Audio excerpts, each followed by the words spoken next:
కరీంనగర్లో MLA camp కార్యాలయంపై జరిగిన దాడిని తీవ్రంగా ఖండిస్తున్నామని బీఆర్ఎస్ నాయకుడు జీవీ రామకృష్ణ అన్నారు. బీజేపీ కార్యకర్తల దాడులతో నగర ప్రజలు భయాందోళనకు గురవుతున్నారని ఆరోపించారు. కేంద్ర మంత్రి బండి సంజయ్ కుమార్ ప్రవర్తన రాష్ట్రంలో ఫ్యాక్షన్ రాజకీయాలకు దారితీస్తోందని విమర్శించారు. రాజకీయ విమర్శలకు ప్రతి విమర్శలు ఉండాలని, భౌతిక దాడులు సమంజసం కాదని అన్నారు. క్యాంపు కార్యాలయంపై దాడి వెనుక కాంగ్రెస్ పాత్ర ఉందని ఆరోపించారు.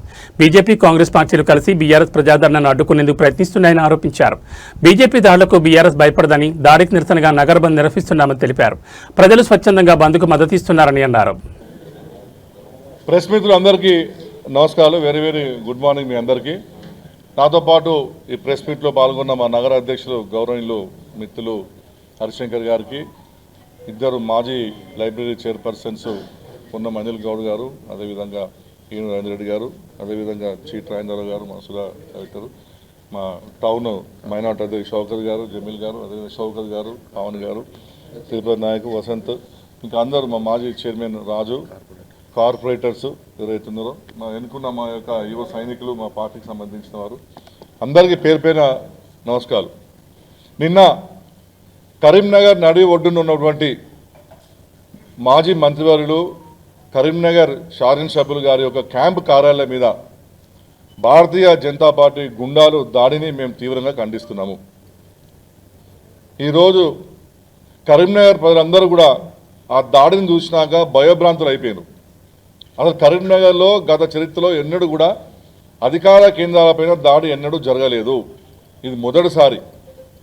4 సంవత్సరాలు ఎమ్మెల్యేగా, 1 టర్మ్ మంత్రిగా, అంతకుముందు 2 సార్లు కార్పొరేటర్గా చేసిన గంగుల కమలాకర్ గారు వారు అధికార కేంద్రము క్యాంప్ కార్యాలయంలో కరీంనగర్ జిల్లాకు సంబంధించిన ఎన్నో ప్రశ్నలు, ఎన్నో సమస్యలకు పరిష్కారంగా నిలిచినటువంటి ఒక కేంద్రం మీద ఇవాళ బీజేపీ గుండాలు బండి సంజయ్ గారి ఆధ్వర్యంలో దాడి చేయడం అంటే ఇంతకంటే ఘోరం ఏమైనా ఉందా అని చెప్పి మేము ప్రశ్నిస్తున్నాము. నేను బండి సంజయ్ గారిని ఒకటే సూటి ప్రశ్నిస్తున్నా. మీరు మాత్రం ఏదంటే అది మాట్లాడచ్చు, ఇష్టం వచ్చిన ఆరోపణలు మీరు చేయొచ్చు, కానీ మేము ఆరోపణలు చేస్తే మాత్రం మీరు బలదగించి మా మీద అటాక్ చేస్తారని అడుగుతున్నారు. మీ చరిత్ర ఏంటిది? అసలు ఇవాళ మొత్తము ఈ కరీంనగర్ నగరం ఇంత భ్రష్టపడ్డానికి కారణము మీరే. ఏకైక వ్యక్తి మీరు కేంద్ర హోంశాఖ మంత్రిగా ఉన్నారు, అలా హోమ్ డిపార్ట్మెంట్ ఉన్నారు. మీ నియోజకవర్గ కేంద్రంలోనే మీకు లా అండ్ ఆర్డర్ మెయింటైన్ చేసే సత్తా లేదు. మీరు ఇక్కడ గుండాలను తయారు చేసి భయభ్రాంతులు చేస్తున్నారు. ఇక మీరు రేపు పోయి సైనికులకు ఏం చెప్తారు, మిలిటరీ వాళ్ళకి ఏం చెప్తారు, మీ కింద పనిచేసే అనేక డిపార్ట్మెంట్లు ఉన్న అధికారులకు మీరు ఏం చెప్తారని చెప్పి నేను అడుగుతున్నాడు. మీరు ప్రోత్సహించాల్సింది సైనికులనా, మంచి పని చేయడానికి ప్రోత్సహిస్తారా, లేకపోతే గుండాలను ప్రోత్సహించి మొత్తం ఈ కరీంనగర్ కేంద్రాన్ని నాశనం చేయాలని చెప్పి చేస్తారని చెప్పి నేను అడుగుతున్నాను. మొన్న మీరు గతంలో మీ మాటలను మీరు మర్చిపోయారు కావచ్చు, కానీ ప్రజలు మర్చిపోలేదు. మీరు కేటీఆర్ గారిని అనేక సందర్భాలలో కాళేశ్వరం పైన నిందలు వేసిండ్రు, డ్రగ్స్ అని నిందలు వేసిండ్రు, ఈ ఫార్ములా కార్ రేస్ మీద నిందలు వేసిండ్రు, కాళేశ్వరం ప్రాజెక్ట్ మీద నిందలు వేసిండ్రు, విద్యుత్ కొనుగోలు మీద నిందలు వేసిండ్రు. మీరు వేసిన ప్రతి నిందకు కేటీఆర్ గారు ధైర్యం అంటే ధైర్యంగా జవాబు చెప్పడం జరిగినది. అది ఆ రికార్డు మీద ఉన్నది. అన్నీ మీరు చెప్పిన అభియోగాలన్నీ కోర్టులో మొత్తము తెల్లాతెట్టు అయిపోయినాయి. కోర్టులలో అన్ని కాళేశ్వరం మీద డిస్మిస్ అయిపోయినాయి పిటిషన్లు, ఈ కార్ రేస్ మీద డిస్మిస్ అయినాయి, విద్యుత్ కొనుగోలు మీద డిస్మిస్ అయిపోయినాయి. ఏది కూడా చట్ట ప్రకారం నిలవలేదు. మీ భారతీయ జనతా పార్టీకి మీ ఢిల్లీ నిర్వహణ సాంప్రదాయం ఏంటంటే నిందలు వేసుకుంటూ పోతూనే ఉండాలి. గతంలో మాజీ ప్రధానమంత్రి పివి నరసింహరావు మీద కూడా మీ భారతీయ జనతా పార్టీ నాయకులు అనేకమైన దొంగ కేసులు పెట్టిరు.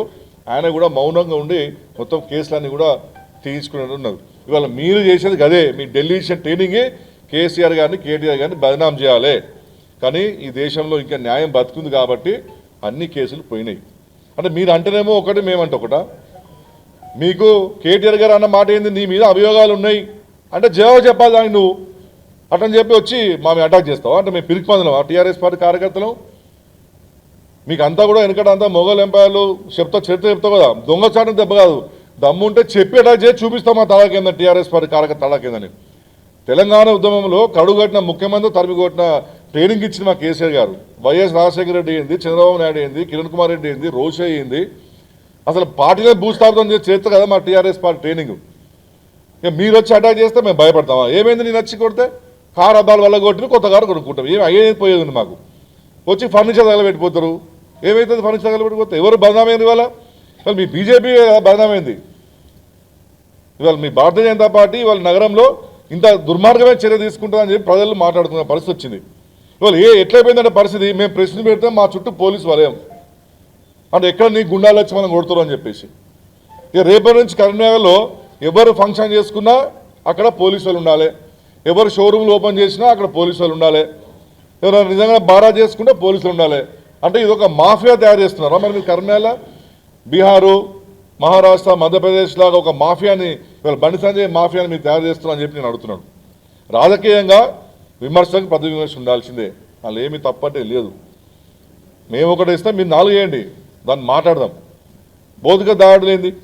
ఇంకా నిన్న బండి సంజయ్ గారు రాత్రి మాట్లాడుతున్నారు దగ్గర మా కార్యకర్తలు అటాక్ చేసి నా సంగతి నాకు తెలియదు తప్పే అని. ఎట్లుందంటే దెబ్బలు కొట్టించింది ఆయనే, పంపించింది ఆయనే, రామాయణం అంతా విని రాముడు సీతకి ఏమైనట్టున్నది ఆయన నిన్న మాట్లాడిన తీరు చూస్తే.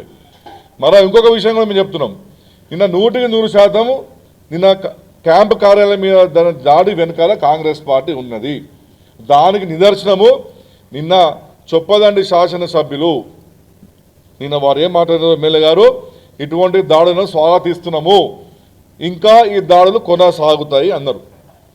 ఇవాళ నిజమే కాంగ్రెస్ కూడా అటాక్ చేసిందంటే ఆయన మాట్లాడే అర్థం ఉంటుంది. ఒక భారతీయ జనతా పార్టీ గుండాలు ఇవాళ మా క్యాంప్ మీద దాడి చేస్తే ఇవాళ ఒక ఎమ్మెల్యే, కాంగ్రెస్ పార్టీ ఎమ్మెల్యే దీన్ని స్వాగతిస్తున్నాము, మాజీ జిల్లా అధ్యక్షుడు, ప్రస్తుత జిల్లా అధ్యక్షుడు, ఎమ్మెల్యే అనొచ్చా అట్లా మాట? అంటే అర్థం ఏంటిది? మీరిద్దరు ఒకటై టీఆర్ఎస్ పార్టీని, బీఆర్ఎస్ పార్టీని మనం తక్కువ చేయాలి, భయపడియాలి, పార్టీని భయభ్రాంతులు గురి చేయాలి.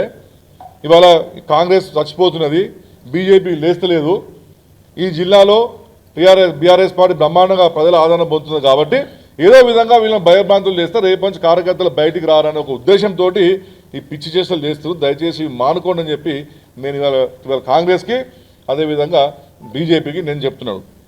మీరు ఇంకొక విషయం గమనించాలి, భారతీయ జనతా పార్టీ నాయకులు రాష్ట్రంలో 20 సంవత్సరాల నుంచి ఎక్కడ భారతీయ జనతా పార్టీకి వెళ్తే ఇక్కడ సంబరాలు, నెక్స్ట్ మేమే గెలుస్తాం సంఘాలు గుర్తుకుంటాం. అక్కడ ఎక్కడో వెస్ట్ బెంగాల్ మనకు ఈమెలోకి ఉంటే ఆ వెస్ట్ బెంగాల్ పైన ఉన్నది, అక్కడ వాళ్ళు గెలిస్తే నెక్స్ట్ మేమే, మహారాష్ట్రలోకి వెళ్తే మళ్ళీ మహారాష్ట్రమే, బీహార్లోకి వెళ్తే మేము, కర్ణాటకలోకి వెళ్తే మేము. అంటే ఇక్కడ చేసేది ఏం లేదు, కానీ ఎవడో కొడుకు పుడుతుంటే వాడిని నా కొడుకుని ముద్దు పెట్టుకున్నట్టు బీజేపీ వాళ్ళ చేస్తారు. 20 సంవత్సరాల నుంచి చూస్తున్నాం మనం. ఒక్కొక్క రాష్ట్రంలో అక్కడ ఉన్న రాజకీయ ప్రవర్తన బట్టి, అక్కడ ఉన్న రాజకీయ శైలి బట్టి ఆ రాష్ట్రంలో వాళ్ళు ప్రజలు ఎన్నుకుంటారు. ఇవాళ ఏ మొహం పెట్టి ఎవరి మొహం చూసి ఇక్కడ ప్రజలు బీజేపీకి ఓటేయాలని నేను అడుగుతున్నాను. ఒక్క నాయకుడు సగం ఉన్నాడా ఈ రాష్ట్రంలో? బీజేపీ నాయకుడు ఒక్క నాయకుడున్న ప్రజల కోసం పోరాటం చేసే నాయకుడు ఉన్నాడా ఇవాళ ఇక్కడ? ఎట్లా వస్తుందంటే మీకు వేరే రాష్ట్రానికి వెళ్తే ఈడ సంఖ్యలు గుర్తుకుంటారు. ఇవాళ వెస్ట్ బెంగాల్లో ఎవరిని పట్టుకొచ్చారు? టీఎంసీ నుంచే తీసుకొచ్చి మీరు పెట్టుకున్నారు. ఇప్పుడు ఆయనే ముఖ్యమంత్రి అభ్యర్థి, మీ బీజేపీ నాయకుడు కాదు, అక్కడ వేరే పార్టీ పట్టుకొచ్చా మీరు లేపిన ఆయన. వాళ్ళు 20 సంవత్సరాలు 30 సంవత్సరాలు త్యాగాలు చేసుకున్నారు, అధికార పార్టీ మీద పోరాటం చేసుకుంటా ప్రజలకు మద్దతు కూడా పట్టుకున్నారు. ఇక్కడ మీరేం చేస్తున్నారు? ఇక మీరు ప్రతిపక్ష నాయకులు మా మీద కదా మీరు చేసే ప్రతాపం అంతా. ఒక్కరోజున బండి సంజయ్ గారు రేవంత్ రెడ్డి గారిని గట్టిగా తిట్టిన సందర్భాలు ఉన్నాయా? ఒక్కరోజున ఇక్కడ ప్రజా పోరాటం చేస్తున్నా, ఒక్కరోజున ప్రజల పక్షం